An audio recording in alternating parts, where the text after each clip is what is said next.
Hello, everyone. Thank you for tuning in to this week's episode of the Mel D. Hall Show. Today's episode is entitled, How to Recognize Mr. Right. We will be joined by relationship experts and author Phyllis Smart and lifestyle consultant Brandon Crawford. They will teach us the difference between Mr. Right and Mr. Wrong. Stay tuned. We as African American women have not learned what it is to appreciate the African American man. My girlfriend and I talk about this all the time, how we are always so headstrong and we want to fully run it, and submission is something that we haven't quite learned. And so it is hard sometimes to figure out or to look for Mr. Right because we think that we miss his right. I know that's right. She going. We think that we miss his right, and so as we were talking, we don't need a man, and we don't have to, because guess what? Society has made us feel that we can do everything ourselves. Absolutely. But I feel when you start looking for Mr. Right, I don't necessarily feel that we should look, because the Bible didn't tell us to look. That's right. The Bible told us that when a man findeth a wife, he findeth a good thing. When a man findeth That's right. a wife. So Mr. Right should be coming to look for you. And when we have the conferences that I do, I encourage women to start writing down what they want in a man. Because God still answers prayer. That's right. And so when you pray over what you want in a man, then when you see him, you would be able to identify him because he's everything you prayed for. Oof. So I think that's how you identify Mr. Right, through what you have prayed, what you want out of a man. And a lot of times we don't write that down. We think, okay, well, the first Joe Blow that comes, that's who we want. And in my book, I talk about identity. When you're never identified by your father, naturally, you have no idea what Mr. Right looks like because you've never seen him. You never have experienced that, and a father must identify his daughter. That's right. But when men are not identified by their fathers, they lose what is called intimacy. They become detached. So you wonder why a man can go from woman to woman to woman, because he's never attached to any of them, because he didn't learn what it was to be attached. Wow. It's good. So good. Detachment without fathers is something that you will see in a lot of men. That's why we see men moving from divorce, or I'm never getting married. It's because they have no sense of intimacy at all. So I think Mr. Right is out there, but like I said, allow him to find you and not necessarily us finding him. Oh, wow. It's so good. I don't even know how to listen. She just delivered my life. Because What is your definition of Mr. Right? Please help us out.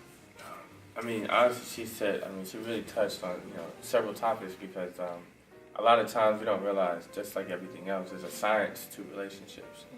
Just like anything else, if you're working on your car, there's a science on how your car runs, and there's certain key components.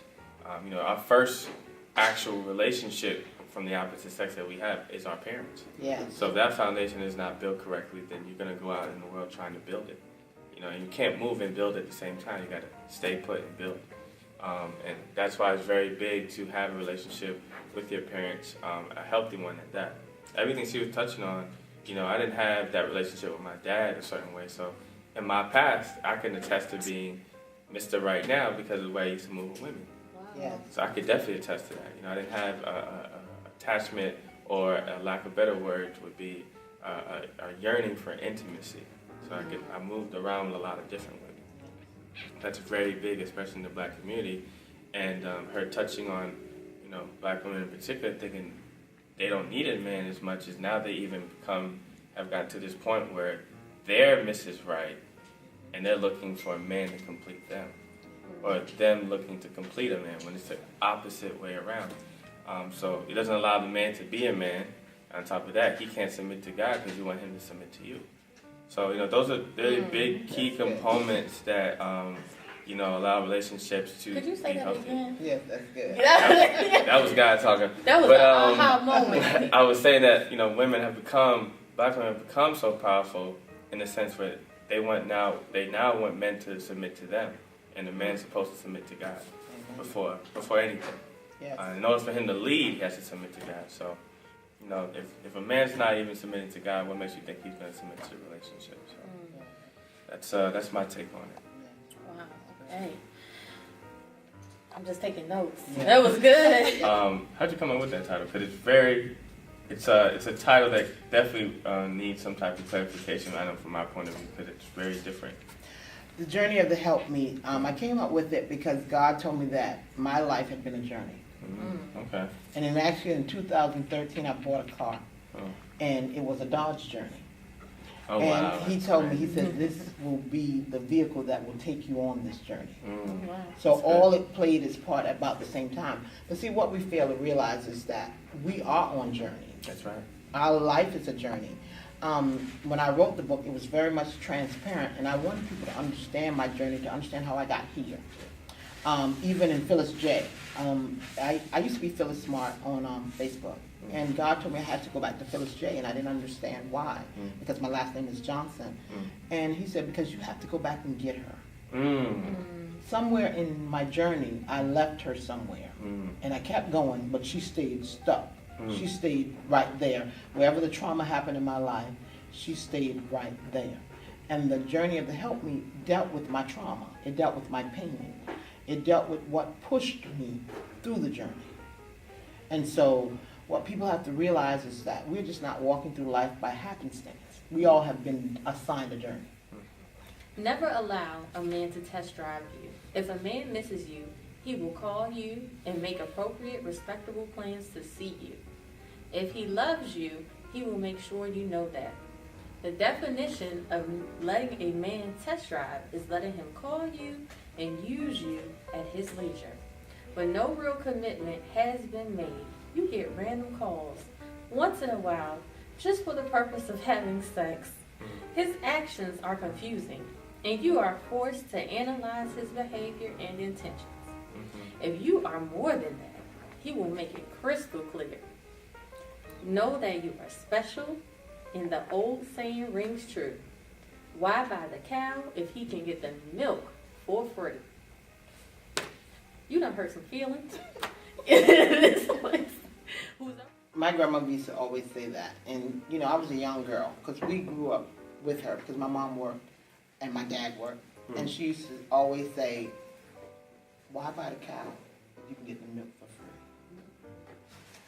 You should never allow a man to test drive you.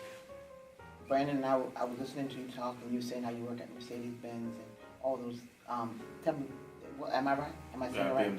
BMW. Okay. I was like, hold on, that's a conflict of interest right there. Okay. That's all good. That's a disclaimer. And when you said that, one thing I was listening to you talk about it, and those are high-priced cars. That's good. I see where you're going. That's good. And in the process of those being high-priced cars, you see advertisements for them, but you don't. Yeah. Because they already know their worth. That's right. And when you allow a man to test drive you, you don't know your worth. Because he's just testing you to see how far he can go with you. Guess what? A BMW can leave you a lot, but it's not going to leave you a lot and go far away. That's right. So you have to bring it. You have to bring it into subjection. Exactly what you want. You need to tell a man, okay, I'm not doing that. You have to stop somewhere. Because my transparency always shines through. I lived with my husband before I married him. And that was purity hell. That was test driving. And it was lucky I even got married. Because he was getting all the milk for free. So we have to come to a point where we know who we are.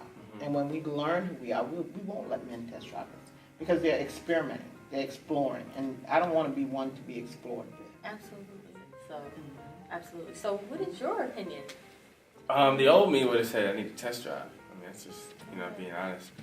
But, like I said, I'm in the process of embracing my sober lifestyle. So, because I'm sober, I'm now making more conscious decisions. I could just tell off gate, on the first date if I even want to be involved with this person in the middle of the conversation. So, what is it? What is it? What makes men want to test drive? No, what is it that, I guess, turns it off in the conversation? What is it that women do? I have personal preferences. Okay. Due to the lifestyle I want to live. And because of that, it's going to take a certain kind of woman to really be not only secure, and I'm not talking about financially, but just more, stable emotionally. That's a big thing too. Yes, it is. You really want to check for that. Like you said, you don't have to check. You don't have to test drive the car, but at least check under the hood. Exactly. as a male or female, just at least check under the hood, see what's going on out there, see where they need work, and be willing to commit to that work. Because once you buy a used car, you gotta commit to it. You can't return it. So in my perspective, you don't have to drive it. At least get a diagnosis run on it. Exactly. I think that's what the misconception is. You have to drive the car. No, you don't. You just get a diagnosis run on the car, and you get all the information you need. But personally, when you're walking with God, that changes because that becomes a distraction. I don't need any distractions right now. I'm very focused on where I'm going. So if she's focused and I'm focused, then at some point we'll be talking the same language. Absolutely. So I definitely agree with her about the test drive thing. That's not necessary if you want to stay focused and you want to go somewhere and you want to do it the right way. Because what I've also been told by my pastor is she doesn't have to be married to be a wife. And he who finds a wife finds something good and favor. So if you're treating her as such, I'm sure you'll receive some favor during the time period that you guys are, committing to God as well. So, yeah, absolutely. Yeah, that's true. That's Agree true. to Because that. I believe that we're born with that anointing. Exactly. We're born with the anointing to become helpmates. That's right. I told people, I ask people sometimes, did you marry a man before Genesis 3 or after Genesis 3? Oh, wow. Before is when Adam was pure. He didn't know anything. But after Genesis 3, he fell. So you have to figure out where do you fall in man. And like I tell people, we get wrapped up in the titles, and wife is a title. And you are only designed to help. That's right. And to be his helpmate, to be his security, to help him birth. Because men can birth nothing. Oh, man. When I learned that, it was crazy, yeah. You need a woman to help you birth your dreams. That's right. To help you bring forth the things that you're trying to do. Because you weren't given the ability to birth. That's right. That's why God favors. God says when you find a wife, you find a good thing, you obtain favor with the Lord. You leave that part out because you do obtain favor. That's right. You obtain favor. I got married because I felt that I wanted to be married. All my friends were married. So I wanted to do it too. And so I didn't look to see if that's someone, I didn't consult God about anything. So, why would it be perfect if I didn't consult the perfect maker, the person that made it? That's So good. There's no That's good. consultation when we do these things in God. And we wonder why we fall into not finding Mr. Right. Because of the fact that Mr. Right started from God. And so guess what? If he is disobedient to God, then he can't lead you. That's right. Absolutely.